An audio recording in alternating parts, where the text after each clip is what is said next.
Whether you're employed, looking for work, or simply planning your next career move, that robots are coming feeling is becoming pretty universal. These days, the fear that we'll be replaced by AI is kind of looming. So what about instead of panicking, we get strategic? What if we could future-proof our talents and use tech as our wingman? Here with some surprising answers, we have career coach Kate O'Sullivan from Coach Select. Good to have you, Kate. Thanks for having me. Yes. Okay. So, Kate, what exactly is FOBO? I know the acronym fear of becoming obsolete. And why is it on so many workers' minds right now? Listen, I think it's two things. One, I think new technology is always a little intimidating, and changes to the work environment, to the job landscape are challenging because we know we want to keep up, but it's not always clear exactly what to be doing. I think the second factor is that there have been a lot of layoffs across a lot of different industries in the last few years. And so people are feeling a little bit on edge about getting laid off and wondering if AI is going to drive layoffs. And I think that's a very natural fear. Yeah, I think that's absolutely correct. So, how can someone start using AI as a helpful tool in their current role instead of seeing it as a threat? I think honestly, the short answer to this is just start and just try it.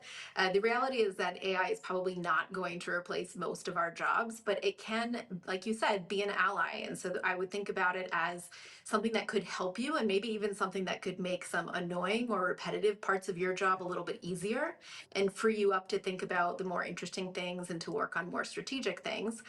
So I think it's just thinking, how could this actually help me, as opposed to worrying about whether or not it's going to replace you. I like that, using it as an ally. What would you say are the most important skills to adopt a growth mindset in the next few years to come? I think the thing, it really is just having a growth mindset. I think the people who will struggle the most are people who think, oh, I can just ignore AI and it will go away, or I don't have to learn how to deal with this. I think we do need to, and I honestly, I've felt that myself. I felt a little like, I don't want to learn a new technology. So I get it. But I do think it's important to just say, I have to learn how to use this. And whether it's I start really small, like I started for the first time, I was like, maybe it can write me a meal plan so I don't have to think about what to make for dinner. And that was actually really helpful. And that felt a little bit less intimidating than trying to think about how I would use it at work. And so just taking little steps and you'll get more comfortable the more you experiment with it. Yeah, and I feel like when you get to that process too, where maybe you are implementing it at work, it can help simplify some of those tasks that maybe take a lot of time. It's now crunching down that time for you to work on things, which for me, it's been a huge help. So why might someone want to work with a career coach as a step in the right direction? Well, I think there are a lot of reasons that people come to coaching, but usually it's because we're at some kind of a pivot point. So whether that's, getting new responsibilities and making sure that you do a good job as you're stepping into a promotion, or maybe you're trying to make sure you're positioning yourself well for a promotion and you want to figure out what do people want to see from me, or you're thinking, what I'm doing is not what I want to be doing for the rest of my career, and how do I think about maybe the AI is actually a good opportunity to say there are new jobs coming available and where could I use my skills. So in general, I think it's a way to have some support and a sounding board, whether you're leveling up skills or you're looking to transition to something new. Kate, what's one simple step someone can take this week to feel more in control of their professional future? I was thinking a lot about this question because there's so many things I want to say.